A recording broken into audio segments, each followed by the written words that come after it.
Percaya diri. Tadi malam di doa Sabtu saya juga ngomong tentang anak-anak remaja kita, tentang percaya diri. Karena kita nggak bakal sukses kalau kita nggak percaya diri, saudaraku ya. Orang minder, orang yang nggak percaya diri itu nggak bisa maksimal dalam hidupnya.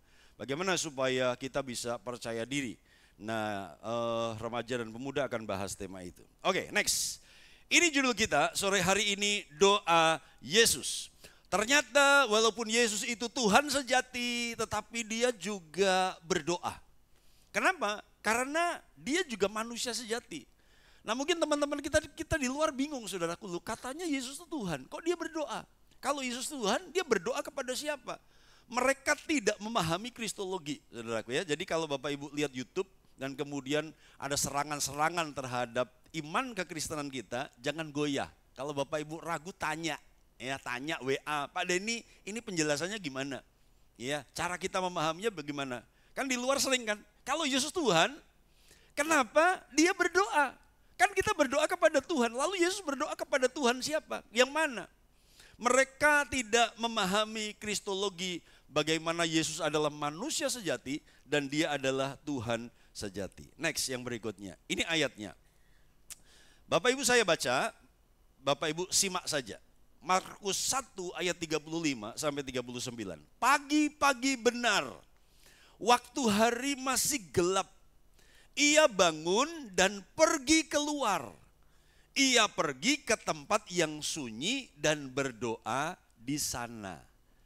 Pagi-pagi benar, waktu hari gelap, dia bangun pergi keluar.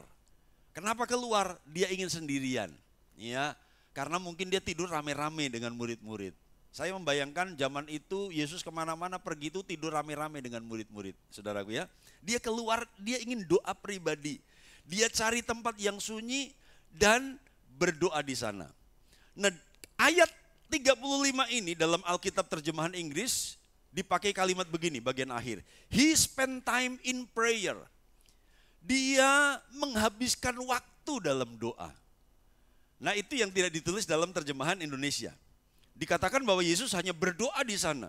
Tapi dalam bahasa Inggris ada satu terjemahan Net Bible, he spent time in prayer. Dia menghabiskan waktu dalam doa. Jadi artinya dia doa lama. Dia doa muas-muasin ngobrol sama Tuhan. Gitu ya. Bilang sama sebelah, waktumu habis untuk apa? Tanya saudaraku, senggol dong, senggol. Haleluya, puji Tuhan ya. Waktu Anda habis untuk apa? Terlama aktivitas Anda itu untuk apa? Haleluya ya. Scroll TikTok, komen-komen FB, saudaraku posting-posting Instagram, saudaraku belanja-belanja Shopee, haleluya, puji Tuhan, live ini, live itu, saudaraku enggak salah sih ya. Tapi Yesus pagi-pagi dia menghabiskan waktu dalam doa. Nah, bukti kalau dia doa lama, ayat 36. Tetapi Simon dan kawan-kawannya menyusul dia. Jadi rupanya gangguan dalam doa itu selalu banyak, saudaraku ya. Yang capek lah, yang bosen lah, gitu kan. Yang nyamuk lah, yang telepon berdering lah, haleluya. Yang kulonuwun lah, haleluya. Ada orang beli, saudaraku ya. Ada orang datang ngutang, haleluya, puji Tuhan ya. Gangguan dalam doa tuh banyak, saudaraku ya. Simon dan kawan-kawan menyusul dia. Jadi yang cari Tuhan bukan cuma Simon, tapi dan kawan-kawan. Kenapa? Ayat 37. Waktu menemukan dia, mereka berkata, semua orang mencari engkau. Yesus dicari banyak orang, Yesus ditunggu banyak orang, Yesus diperlukan banyak orang.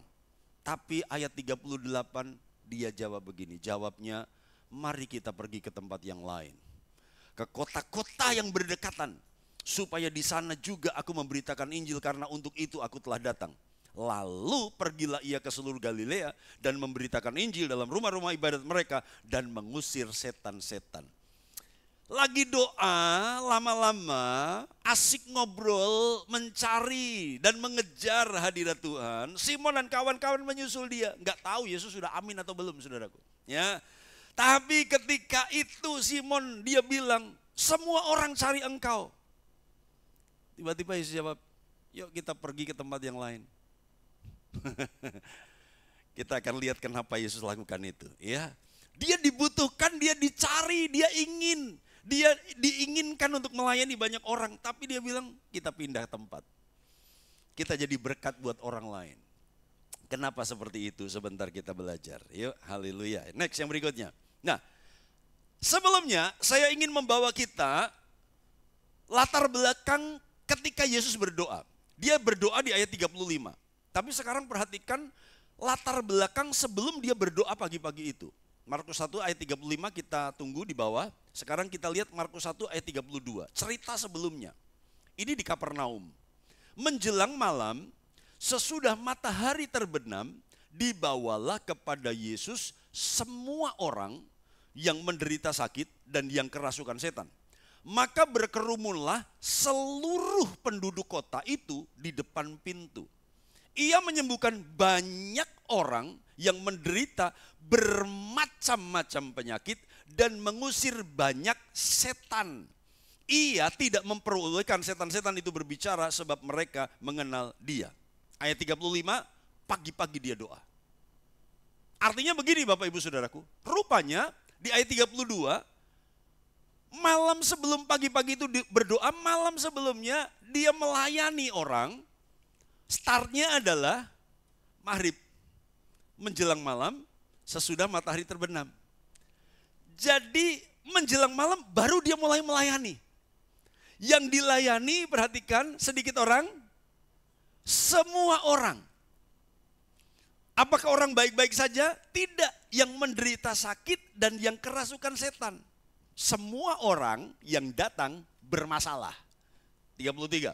Maka berkerumunlah. Berkerumun itu artinya banyak orang kan. Berkerumunlah seluruh penduduk kota itu di depan pintu. Ini kalau lihat cerita sebelumnya lagi adalah dia menyembuhkan ibu mertua Petrus. Jadi Petrus itu menikah, saudaraku ya. Petrus itu walaupun mungkin dia disebut santo oleh teman-teman kita di Katolik, tapi Petrus menikah karena Petrus punya ibu mertua ya yang sakit dan disembuhkan oleh Yesus. Jadi berkerumunlah di depan pintu. Pintunya siapa? Pintu rumahnya Petrus.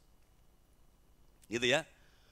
34. Ia menyembuhkan banyak orang yang menderita bermacam-macam penyakit. Jadi semua orang, seluruh penduduk kota menyembuhkan banyak orang bermacam-macam penyakit dan mengusir banyak setan. Bilang sama sebelah, hati-hati setan itu banyak. Bilang haleluya, puji Tuhan ya. Puji Tuhan, ada setan di mana-mana. Dia mengusir banyak setan, saudaraku.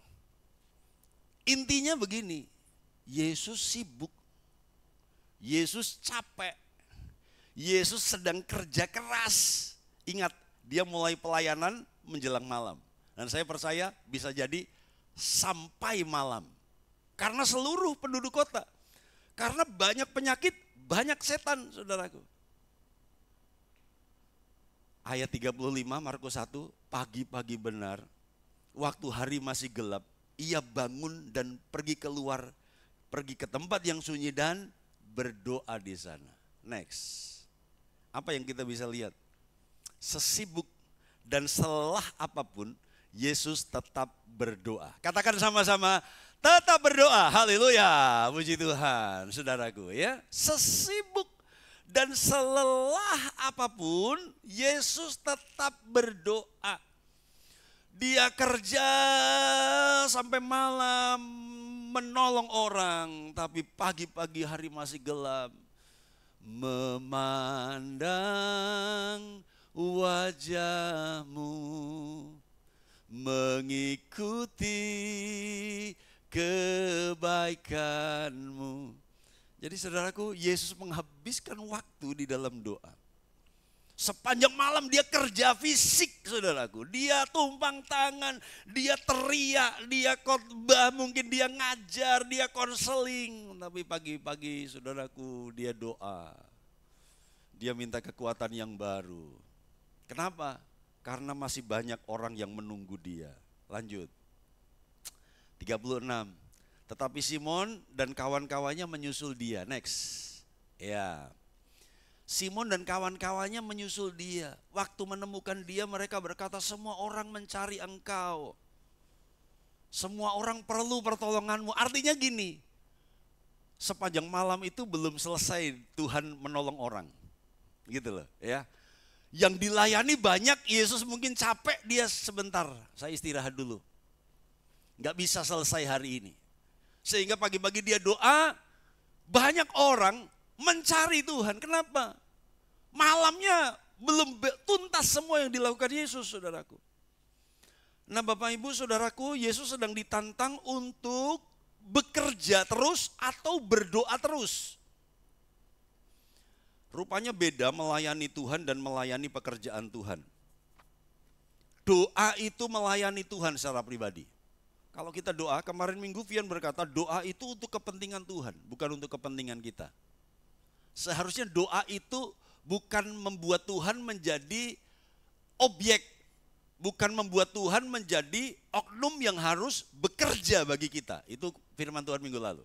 Jadi berdoa itu untuk kepentingan Tuhan. Melayani Tuhan, doa itu melayani Tuhan secara pribadi.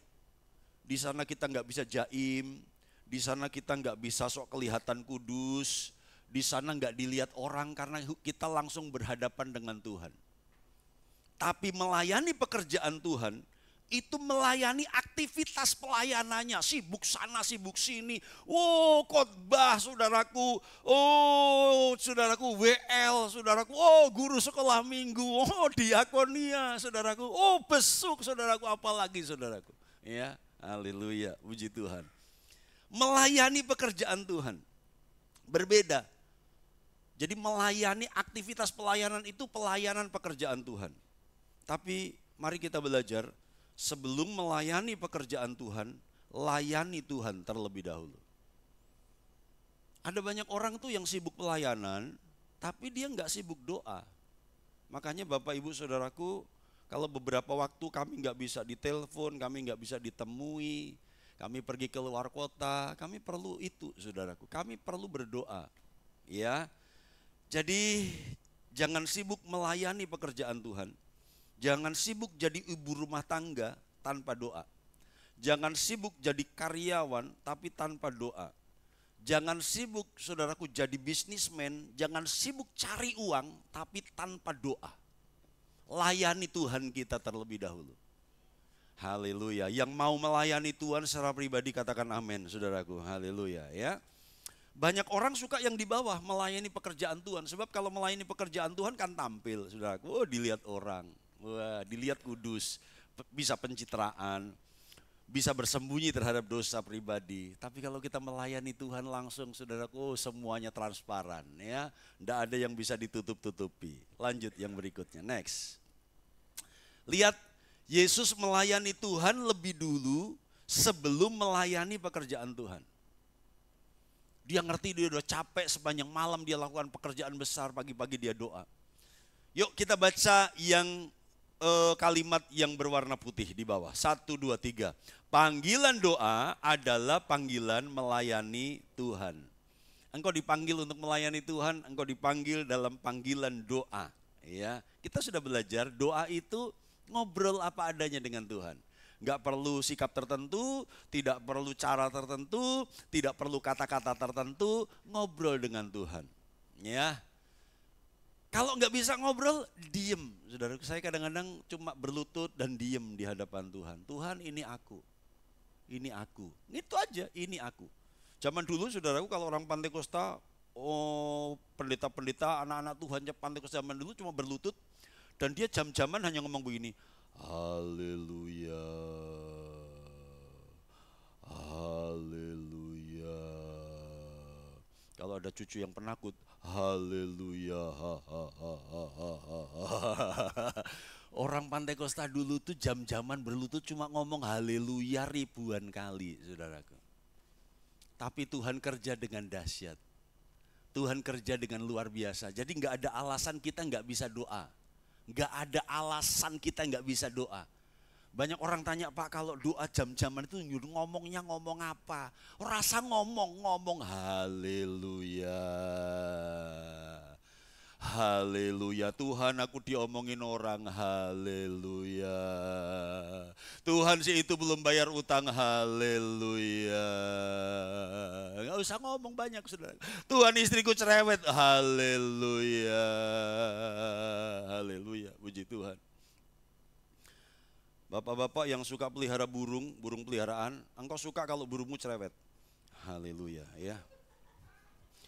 Kenapa enggak suka istri cerewet? Haleluya, ya. Istri cerewet itu indah. Haleluya, puji Tuhan, ya. Yang suka pelihara burung katakan amin. Engkau enggak mau pelihara burung kalau burungnya pendiam, saudaraku. Pagi sampai sore enggak ada suaranya. Engkau kalau pelihara burung pasti suka burung yang cerewet. Haleluya, puji Tuhan. Dan biarkan istrimu lebih dari burung peliharaanmu. Haleluya, puji Tuhan, ya. Jadi Bapak Ibu Saudaraku gak usah ngomong apa-apa, kalau mau doa sama Tuhan wes cukup. Haleluya, Tuhan ini aku Tuhan, haleluya. Sakitnya di sini Tuhan, haleluya. Aku diomongin di grup WA Tuhan, haleluya. Serahkan sama Tuhan. Dan kita lihat apa yang Tuhan mau kerjakan, saudaraku. Ya, lanjut yang berikutnya, next. Yuk baca lagi sama-sama. 1, 2, 3. Banyak orang melayani pekerjaan Tuhan tetapi tidak melayani Tuhan. Ini bahaya, ya. Anda boleh bisnis, Anda boleh kerja, Anda boleh lakukan ini dan itu, jadi ibu rumah tangga. Kita boleh melakukan pelayanan panggilan kita sehari-hari, tapi celaka kalau kita enggak melayani Tuhan. Aku enggak bisa melayani Tuhan, doa. Katakan sama-sama, doa itu melayani Tuhan. Katakan saudaraku, haleluya. Ya, semua kita bisa melayani Tuhan sendiri langsung dengan Tuhan. Iya, nggak pakai latihan. Ya, doa nggak ada latihan, saudaraku, ya. Aku tak latihan doa hari ini untuk doa besok. Nggak usah, saudaraku, langsung praktek doa, nggak usah. Aku mau nyanyi lagu tadi, kuncinya apa? Nggak usah pikir kunci, saudaraku. Iya. Haleluya, kencur laut saja dipikir, gak usah pikir kunci, saudaraku, ya. Haleluya. Jadi banyak orang melayani pekerjaan Tuhan tapi tidak melayani Tuhan. Makanya syarat melayani Tuhan di GPDI Karisma adalah ikut doa. Ada satu jemaat yang sudah nagih, saudaraku. Kapan Pak doa tengah minggunya dimulai? Februari, saya bilang. Wah, saya pikir pertengahan Januari sudah bisa dimulai. Nanti Februari kita akan ada doa tengah minggu, saudaraku. Silahkan yang mau hadir, ya, yang mau curhat sama Tuhan, sama-sama kita curhat sama Tuhan. Dan kita akan lihat apa yang Tuhan mau kerjakan, ya. Lanjut yang berikutnya, yuk next. Lalu ketika Simon dan kawan-kawannya ketemu dengan Yesus, tiba-tiba Yesus berkata, marilah kita pergi ke tempat lain. Ke kota-kota yang berdekatan, supaya di sana juga aku memberitakan Injil. Karena untuk itu aku telah datang. Lalu dia pergi beralih tempat, saudaraku, padahal dia masih ditunggu orang. Saya belajar sesuatu, rupanya bisa ya meninggalkan orang yang perlu dilayani. Artinya gini, saudaraku, di sisi lain tidak semua orang yang sakit itu disembuhkan Tuhan. Banyak orang yang sakit, banyak orang yang perlu kesembuhan, tapi tidak semua mereka yang sakit disembuhkan Tuhan. Tidak semua yang kerasukan dilepaskan Tuhan. Nanti kalau kita baca ayat yang lain, Tuhan Yesus disindir. Kamu kan bilang, hai tabib, sembuhkanlah dirimu sendiri. Gitu kan, ada sindiran Tuhan. Jadi rupanya Yesus juga disindir. Jadi kalau kita melayani Tuhan disindir-sindir itu biasa. Haleluya, puji Tuhan. Dia seperti Yesus. Bapak Ibu, Yesus berkata, hei tabib, sembuhkanlah dirimu sendiri. Lalu Tuhan ngomong begini, kamu ngerti enggak? Di masa Elisa, orang kusta yang sembuh itu cuma Naaman. Yesus ngomong gitu. Kita berpikir benar Yesus menyembuhkan orang kusta, dia mengusir setan, tapi enggak semua orang, saudaraku. Makanya kebenarannya begini, kalau kita ditolong Tuhan itu anugerah. Enggak semua orang ditolong Tuhan. Ngerti ya? Ini orang masih cari Yesus, pengen didoakan, pengen dilepaskan, pengen disembuhkan. Tapi Yesus berkata, kita pindah tempat. Kita cari target yang lain, kita nolong orang lain. Artinya ini orang yang cari Yesus pagi itu, dia mungkin belum ditolong Tuhan saat itu. Bukan berarti mungkin tidak ditolong. Siapa tahu Tuhan kembali lagi, Tuhan nolong itu. Jadi kalau kita ditolong Tuhan itu anugerah, karena gak semua penyakit disembuhkan, tidak semua kematian dibangkitkan. Tidak semua kerasukan dilepaskan oleh Tuhan. Jadi kalau hari ini kita punya masalah, jangan cepat-cepat bilang, aku nggak ditolong Tuhan. Mungkin belum. Yesus lagi ngurus orang lain, walaupun dia bisa nolong semua orang dalam sekejap, sembuh semuanya bisa. Ya, makanya kalau kita pernah mengalami pertolongan Tuhan, mengucap syukur Tuhan. Yang lain mati, aku ora, puji Tuhan, haleluya. Yang lain bangkrut, aku ora, puji Tuhan. Yang lain gak makan, aku masih bisa makan, puji Tuhan. Yang lain di PHK, aku masih bisa kerja, puji Tuhan. Yang lain sudah mandek jantungnya, aku masih bernafas, haleluya. Ngerti ya Bapak Ibu ya? Yesus bisa beralih ke orang lain, Yesus bisa beralih ke kota yang lain. Next. Kebenarannya begini. Yesus tidak hanya fokus melayani satu orang, satu tempat. Dia harus pergi ke banyak tempat. Injil harus diberitakan di seluas-luasnya tempat dan sebanyak-banyaknya orang. Bapak Ibu ngerti enggak? Ada jemaat yang sebenarnya maunya itu saya khotbah tiap minggu. Enggak ngerti kan? Ya saya kasih tahu saudaraku, haleluya, puji Tuhan ya. Ada jemaat itu yang favoritnya pokoknya kalau enggak Pak Denny yang khotbah itu orang marem. Haleluya. Jadi dia maunya saya tiap minggu khotbah. Iya Pak Denny kan gembala harus melayani. Saya tuh kering. Wah, kalau bukan Pak Denny yang melayani, nanti saya terangkat ke sorga, habis dia saudaraku ya, haleluya, puji Tuhan ya. Tiba-tiba saya dijemput kereta berapi seperti Elia gitu kan saudaraku ya, dan dia akan mendengarkan khotbah orang lain. Jadi belajar mendengar khotbah orang lain. Hargailah orang yang melayani seperti apapun rasa masakannya. Yang mengerti katakan amin, saudaraku ya, haleluya ya. Bilang sama sebelah, itu bukan saya loh, bilang saudaraku ya, itu bukan saya ya, bukan saya ya. Ya, haleluya. Ada yang ingin saya itu selalu khotbah tiap minggu saudaraku ya. Enggak boleh pergi kemana-mana. Dahulukan Yerusalem, dahulukan rumah sendiri loh saudaraku. Ini saya memaksakan diri untuk minimal 2 kali khotbah dalam satu bulan ya, minimal. Haleluya. Tapi paham bahwa saya nggak akan selama-lamanya.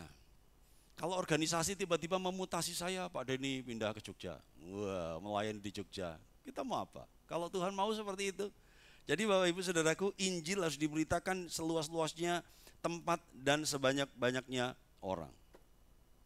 Haleluya. Yang paham katakan amin saudaraku. Haleluya ya. Puji Tuhan. Next yuk yang berikutnya. Yang kesaksian 25 Desember enggak usah ya. Tadi pagi sudah, enggak usah lah. Terus pagi aja, berkatnya yang pagi. Haleluya, puji Tuhan ya. Lalu Bapak Ibu Saudaraku, begini. Kalau Yesus itu dia pindah tempat, cari objek lain, melayani orang lain. Apakah pertanyaannya, Yesus itu tidak suka melayani pribadi? Jawabannya adalah tidak juga. Dalam banyak kesempatan Yesus melayani orang pribadi. Dia ketemu perempuan Samaria, dilayani. Jadi penginjil Samaria gitu kan. Dia melayani saudaraku Nikodemus, dilayani saudaraku. Nikodemus jadi berkat. Akhirnya di akhir hidup Yesus, Nikodemus dan Yusuf Arimatea ngurus mayatnya Yesus. Nikodemus itu cuma ketemu sekali di Yohanes 3 sama Yesus, kemudian tidak diceritakan lagi. Dia muncul di belakang ketika Yesus mati bersama dengan Yusuf Arimatea, dia ngurus mayatnya Yesus. Yesus mau melayani privat, Yesus mau melayani pribadi. Lanjut. Sebentar. Tetapi begini, ketika Yesus melayani pribadi, dia mau orang itu menjadi dewasa dan berubah. Dan kemudian dia melayani orang lain. Tidak sepanjang 3,5 tahun dia nongkrongin satu orang, melayani satu orang. Loh Bapak Ibu Saudaraku tahu ada jemaat itu yang maunya itu seluruh perhatian kami kepada dia. Seluruh perhatian kami itu kepada dia, melayani seluruh pertanyaannya, melayani seluruh kebutuhannya. Kami hanya mau fokus kepada dia. Ada yang model begitu saudaraku. Padahal Kami ini kan harus melayani semuanya secara adil dan merata. Haleluya, ya. Kita harus melayani sama, semua jemaat kaya, miskin, kurus, gemuk, saudaraku ya, hitam, putih, anak-anak, orang tua, semuanya harus dilayani dengan pelayanan yang sama. Yang mengerti katakan amin, saudaraku ya. Jadi nggak bisa, saya belajar dari Yesus bahwa kadang-kadang kita harus menolak, enggak, kamu cukup, saya fokus ke sini. Konselingmu udah cukup dulu ya, nanti berikut lagi boleh konseling, tapi cukup dulu konseling. Sekarang kita fokus melayani hal yang lain lagi, gitu. Jadi kalau setiap minggu minta waktu konseling 3 jam, saudaraku 4 jam, nah kalau nggak dewasa-dewasa, saudaraku, kita akan kehabisan waktu di situ. Injil harus diberitakan di banyak orang. Lanjut, yang berikutnya.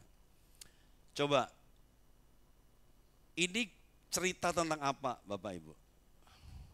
Ya. Ada babi nyemplung di gending, saudaraku kan begitu ya. Ada babi nyemplung di air, kemudian Yesus bersama dengan 1 orang. Nah, ini cerita ketika Yesus mengusir setan dari diri 1 orang. Ingat, ini cerita di Gadara namanya. Ya, klik coba satu kali.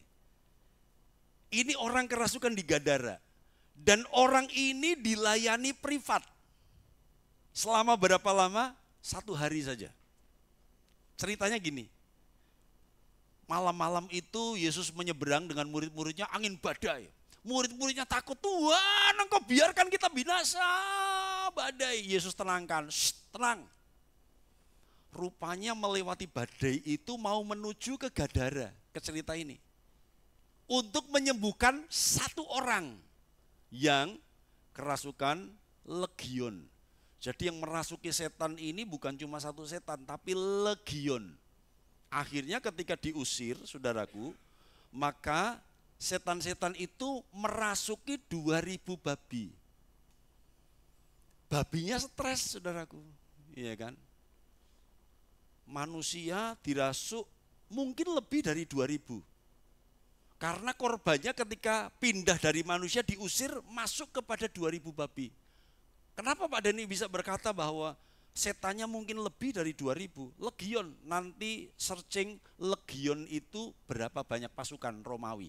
Legion itu adalah satu kelompok pasukan Romawi yang ribuan, lebih dari 2000. Jadi mungkin yang mendiami diri orang itu lebih dari 2000.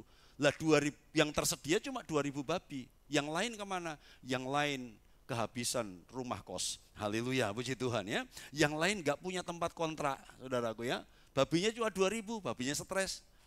Bunuh diri, saudaraku. Gitu. 1 hari Yesus melayani, setelah itu Yesus diusir dari daerah itu. Yesus pulang lagi, nyebrang lagi. Jadi ini les privat, pelayanan privat cuma 1 hari. Dan ingat baik-baik, Yesus tidak pernah menginjakkan kaki lagi di situ. Tapi ceritanya, orang yang dirasuk setan ini jadi penginjil di daerah itu. Dia menginjil di daerah Dekapolis. Deka itu 10 kota. Bayangkan, Yesus nyebrang danau malam-malam dihantam angin badai, murid-muridnya pikir mau mati, ternyata hanya untuk menyelamatkan 1 orang. Dan Yesus investasi, doakan, lepaskan, dia tinggal, saudaraku. Gak sempat dimuridkan, gak sempat diajari melayani, tapi dia bersaksi, hidupku diubahkan Tuhan. Dia jadi berkat untuk 10 kota di daerah itu. Yesus sekali saja nginjak situ, tapi dia investasi, layani privat, sendirian, dan kemudian dia pulang. Dia balik, saudaraku, dan akhirnya orang yang kerasukan ini dia yang menjangkau orang-orang di area itu. Tepuk-tepuk sama sebelahmu, kamu dipulihkan untuk memulihkan. Bilang saudaraku, haleluya, puji Tuhan ya. Anda diberkati untuk memberkati, haleluya. Anda ditolong untuk menolong, berani ditolong dan tidak tolong orang lain, tanggung jawab sama Tuhan, haleluya ya. Engkau disembuhkan tapi engkau enggak mau menolong orang lain, tanggung jawab sama Tuhan. Engkau diberkati sama Tuhan tapi engkau pelit, tanggung jawab sama Tuhan, saudaraku, haleluya. Kita diberkati supaya kita menjadi berkat buat orang lain. Jadi Bapak Ibu Saudaraku, Yesus juga melayani privat. Dia nggak pilih banyak orang, sedikit orang, satu orang pun dilayani total sempurna. Tapi nggak selamanya dia ngurusi kerasukan ini, saudaraku. Kenapa? Karena dia punya visi yang lebih luas, tujuan yang lebih besar. Injil harus diberitakan di banyak tempat. Haleluya. Nah Bapak Ibu, next. Ini ada cerita yang berikutnya, yang mirip tapi menurut saya ini beda, saudaraku. Ya Lukas, tadi Markus 1 ayat 35 dan seterusnya. Sekarang Lukas 4 ayat 42. Ketika hari siang, Yesus berangkat dan pergi ke suatu tempat yang sunyi. Enggak disebut berdoa. Dan kalau di Markus pagi, ini siang. Yesus pergi ke tempat yang sunyi, sama-sama sunyi. Tetapi orang banyak mencari dia. Kalau di Markus yang cari Simon dan kawan-kawan. Tapi ini di Lukas orang banyak langsung mencari Yesus.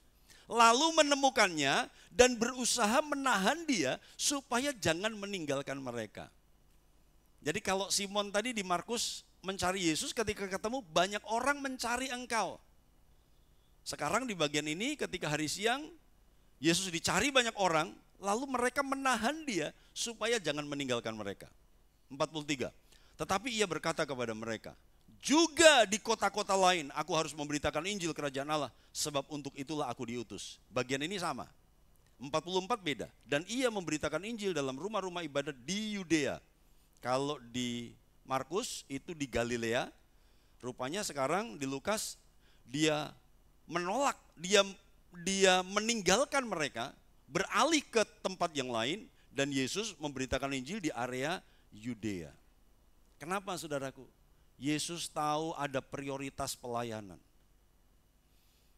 Yesus gak bisa berdiam di satu tempat ngurus satu orang saja. Tapi dia mau kita menjadi dewasa dan kita melayani. Bapak Ibu Saudaraku, saya mau ngomong jelas dan terus terang.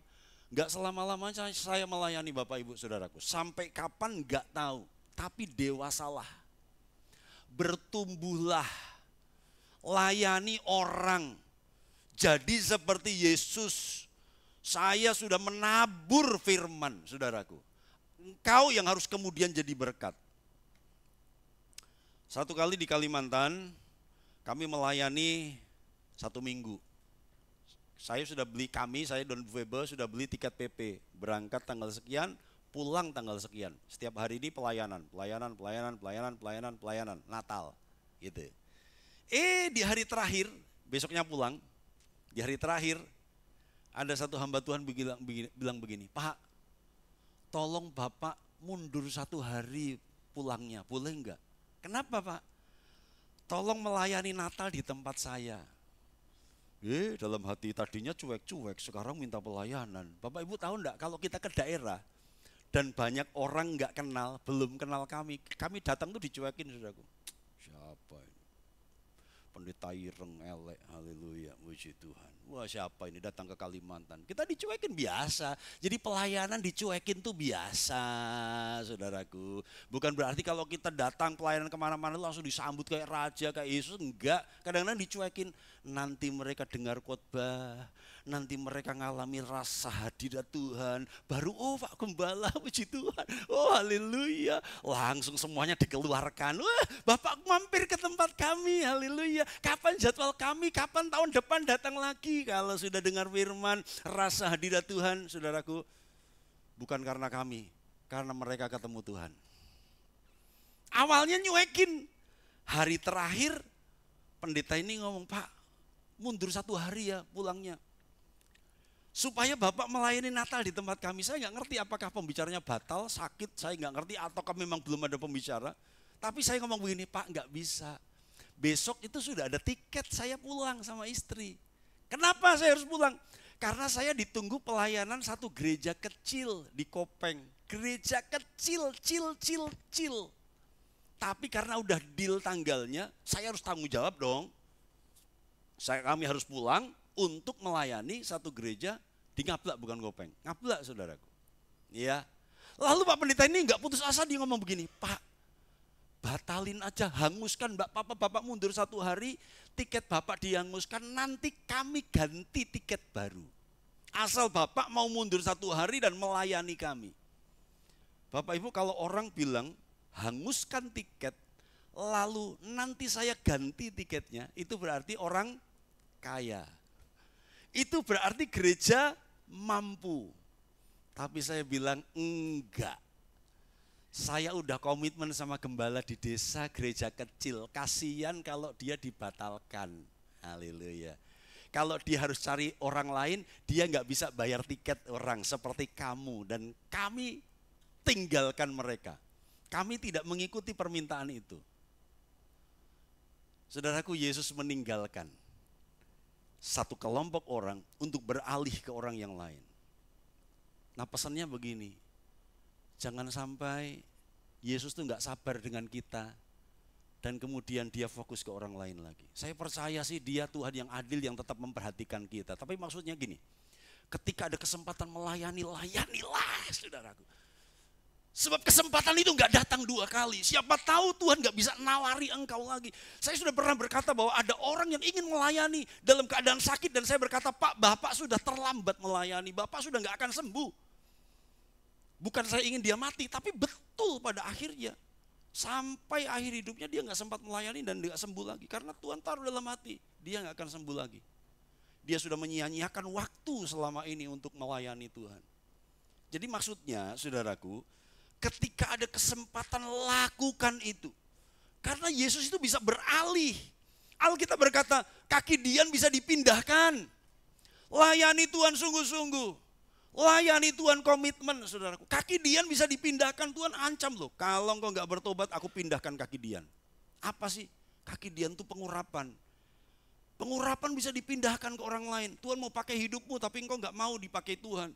Dan kemudian kaki Dian itu dialihkan kepada orang lain. Tuhan bisa pakai orang yang kita nggak pikirkan.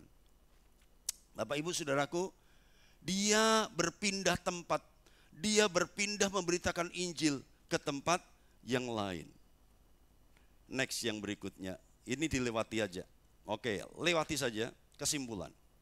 Yang pertama, doa adalah teladan gaya hidup Yesus. Kalau Yesus saja berdoa, dia yang adalah Tuhan. Dia berdoa. Doa adalah teladan gaya hidup Yesus. Yang kedua, doa memberi energi dalam panggilanmu untuk terus bergerak. Sebagai ibu rumah tangga engkau perlu energi. Kadang-kadang kita hilang kesabaran. Kadang-kadang kita nggak ngerti apa yang harus kita lakukan. Sebagai bapak rumah tangga, kita stres menghadapi istri anak-anak. Sebagai karyawan, sebagai anak remaja, sebagai murid, engkau bingung gak ngerti harus berbuat apa. Semuanya PR, guru semua kayaknya kasih PR, anak-anakku pernah gak begitu? Semuanya kasih PR, kumpulkan besok, semuanya minta dikumpulkan besok. Doa memberi energi dalam panggilanmu untuk terus bergerak. Katakan sama-sama, doa memberikan energi, 1, 2, 3. Haleluya. Yang terakhir, doa membawa kita peka dengan urutan prioritas. Ada banyak orang yang nggak ngerti ketika punya uang, prioritasku apa? Nggak ngerti. Ketika kita doa, kita akan punya prioritas pengaturan keuangan yang baik. Semua kita punya waktu 24 jam.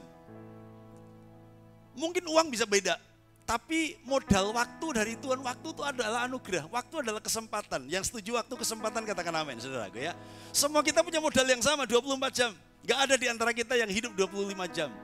Anda punya 24 jam, saya punya 24 jam. Mau diapakan waktu 24 jam ini? Doa membuat kita peka dengan prioritas. Kita mau cari uang dulu atau doa dulu? Ya, kita mau ngejar harta atau kita mau baca firman Tuhan dulu? Dengar UBS 10 menit dulu. Doa membuat kita ngerti prioritas. Ya. Hari itu kita dituntut untuk ini dan itu, ibu rumah tangga mau masak, mau nyuci piring, mau nyuci baju, ngantar anak ke sekolah. Wow, wow. Ada banyak ibu tuh maha hadir, saudaraku ya, haleluya ya. Di sana ada, tiba-tiba dia ada di sana, saudaraku, tiba-tiba di pasar, saudaraku, tiba-tiba di kamar mandi, saudaraku. Oh, tiba-tiba sudah ada di letesan anaknya. Oh, tiba-tiba sudah ada di TikTok live. Haleluya, puji Tuhan. Wah. Ada banyak ibu-ibu itu maha hadir, saudaraku ya. Wah, setiap hari ke sana kemari. Wah, saudaraku. Kita nggak ngerti prioritas, akhirnya kita kelelahan, capek, sakit.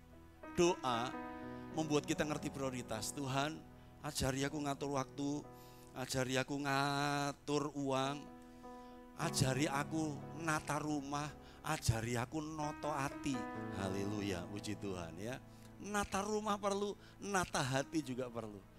Tuhan, banyak persoalan mana dulu yang mau diselesaikan. Doa membawa kita peka dengan urutan prioritas. Yesus ngerti prioritasnya. Dia Kapernaum udah selesai. Kapernaum dia udah layani dengan total. Walaupun gak semuanya terjangkau. Dia sudah layani dengan baik-baik, saudaraku. Dia pindah ke tempat yang lain. Yang selanjutnya next time. Haleluya. Tuhan tahu prioritasnya. Next. Karena itu mari 2025 tahun kebangkitan doa. Kita akan cari wajah Tuhan, kita akan banyak ngobrol dengan Tuhan di pekerjaan kita, dan biarkan kita mengalami pertolongan Tuhan lebih lagi. Haleluya. Yuk, singer BL maju ke depan.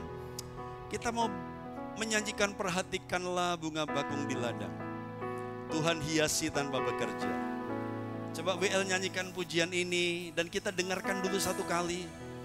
Dan setelah itu kita baru nyanyi dan belajar sama-sama. Perhatikanlah bunga bakung di ladang, Tuhan hiasi tanpa bekerja. Jadikan ini lagu sepanjang tahun ini, saudaraku. WL dan singer nyanyi. Perhatikanlah bunga bakung di ladang, Tuhan hiasi tanpa bekerja. Apalagi kita orang percaya, Tuhan pelihara, Tuhan cukupkan. Perhatikan burung-burung di udara. Perhatikan burung-burung di udara, Tuhan beri makan tanpa bekerja. Bersyukur kalau kami boleh bekerja, Tuhan. Apalagi kita kesayangannya, Tuhan pelihara, Tuhan sediakan. Saat kau perlu, Tuhan tahu. Saat kau minta, Tuhan dengar. Saat percaya, Tuhan bekerja. Saat menangis, Tuhan tahu. Saat berdoa, Tuhan dengar. Saat bersyukur, Tuhan berkati. Perhatikanlah bunga bakung di ladang. Mari nyanyi sama-sama. Perhatikanlah bunga bakung di ladang, Tuhan hiasi tanpa bekerja. Apalagi kita orang percaya, Tuhan pelihara, Tuhan cukupkan. Perhatikan burung-burung di udara. Perhatikan Burung di udara, Tuhan beri makan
kita masih batin tapi Tuhan udah kasih. Kita butuh sesuatu, kita ingin sesuatu, kita baru batin tapi Tuhan udah kasih. Itu bukti bahwa dia dengar hati kita. Doa mungkin gak terucapkan, doa mungkin hanya dalam hati. Sampaikan kepada Tuhan. Tuhan tahu bahasa hatimu, Tuhan tahu tangisanmu, Tuhan tahu seruanmu. Mari kita berdiri bersama-sama. Mari kita perhatikan bunga yang tidak bekerja. Mari kita perhatikan burung-burung yang tidak bekerja. Bangkuk di ladang, Tuhan hiasi walau tidak bekerja. tanpa bekerja. Oh, apalagi kita orang percaya, Tuhan pelihara, Tuhan cukupkan. Perhatikan burung-burung di udara. Alkitab berkata, aku lebih dari burung-burung, aku lebih dari semua ciptaan. Bekerja Oh, apalagi kita kesayangannya, Tuhan pelihara, Tuhan sediakan. Saat kau perlu Tuhan tahu, saat kau minta Tuhan dengar, saat percaya Tuhan bekerja. Saat menangis Tuhan tahu, saat berdoa Tuhan dengar, saat bersyukur Tuhan berkati. Saat kau perlu Tuhan tahu, saat kau minta Tuhan dengar, saat percaya Tuhan bekerja. Saat menangis Tuhan tahu, saat berdoa Tuhan dengar, saat bersyukur Tuhan berkati. Tuhan taruh hati saya untuk mengatakan kepada remaja-remaja yang ada pagi hari ini, kalian butuh sesuatu. Coba tutup mata kalian. Kalian butuh sesuatu dan minta kepada Tuhan. Anak-anak remajaku, kalian butuh sesuatu. Hesel, kamu pasti butuh sesuatu. Ada satu permohonan hatimu kepada Tuhan. Coba minta sama Tuhan. Katakan kepada Tuhan, semua anak-anak remaja, mereka perlu sesuatu. Dan engkau terbatas minta kepada orang tuamu. Minta kepada Tuhan sore hari ini. Minta kepada Tuhan sore hari ini. Bapak Ibu, kita terbatas memenuhi kebutuhan anak-anak kita. Minta sama Tuhan. Minta sama Tuhan. Kita gak bisa kasih masa depan yang baik buat mereka. Kita gak bisa kasih apapun untuk anak-anak kita. Minta sama Tuhan. Minta sama Tuhan. Jangan kau usahakan dengan kekuatanmu sendiri. Minta sama Tuhan. Minta sama Tuhan. Ada banyak hal yang kita perlu dan kita tidak bisa memenuhi itu. Supaya kita minta sama Tuhan. Minta sama Tuhan. Minta sama Tuhan. Haleluya. Minta sama Tuhan. Tuhan, aku percaya Engkau memberikannya. Aku percaya Engkau mengabulkannya. Remaja sembah Dia. Remaja sembah Dia. Haleluya. Haleluya. Minta kepada Tuhan. Minta kepada Tuhan. Bapak Ibu, minta kepada Tuhan, sembah Dia. Haleluya. Haleluya. Haleluya. Haleluya. Kami berseru kepadamu, Tuhan.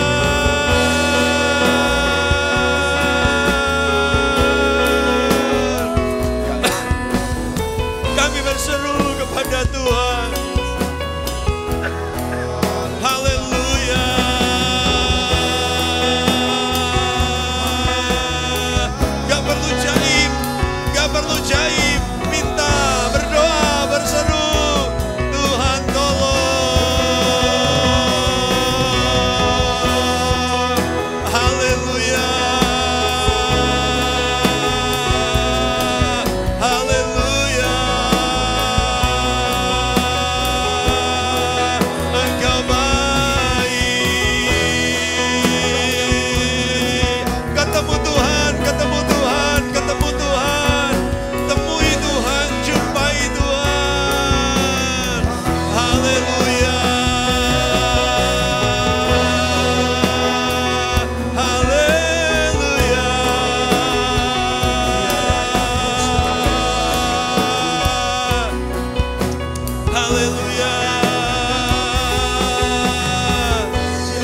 suami.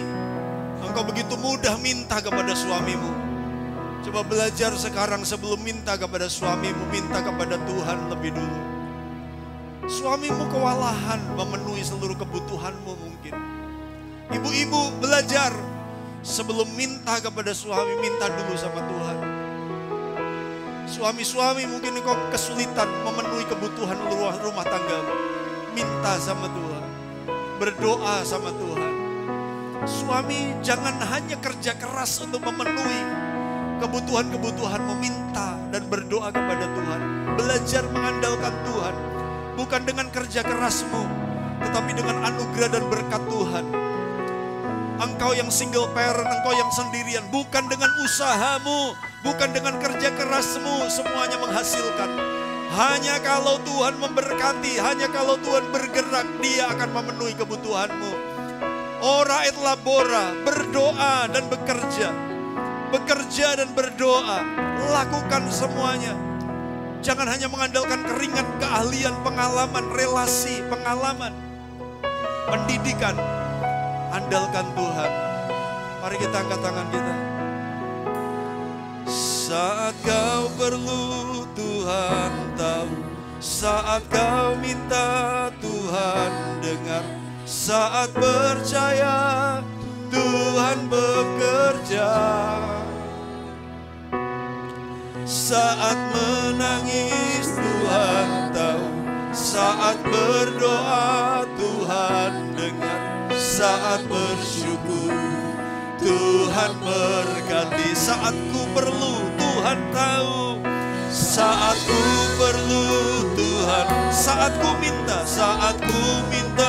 Tuhan dengar, saat percaya Tuhan bekerja,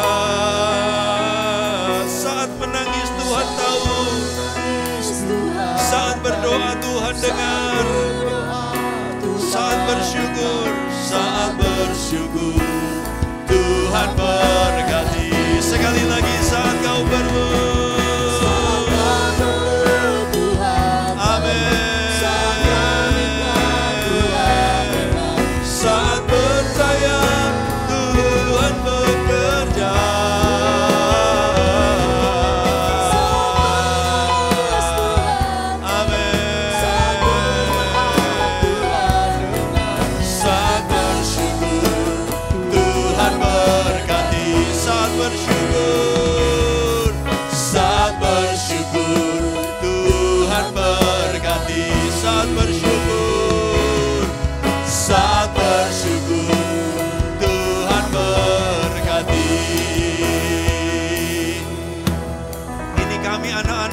kami umat-umatmu, kami sudah mencari Tuhan, kami sudah memandang wajah Tuhan. Berkatilah setiap umat-umat Tuhan. Biarkan mereka dilimpahi berkat jasmani dan rohani, kesehatan jasmani dan rohani, pemulihan atas keluarga dan pribadi mereka, damai sejahtera sukacita. Biarkan kami pulang membawa berkat Tuhan. Dan sekarang kekasih-kekasih Tuhan, engkau diutus, engkau pulang, engkau kembali ke komunitasmu, rutinitas harianmu. Bawalah berkat anugerah dari Allah Bapa, kasih sayang anaknya yang tunggal, persekutuan Roh Kudus, memelihara roh jiwa tubuhmu sempurna tak bercacat sampai Yesus datang menjemput gerejanya. Terimalah perlindungan yang sempurna, terimalah keberhasilan yang maksimal, terimalah keberuntungan yang ajaib, hanya di dalam nama Yesus. Haleluya.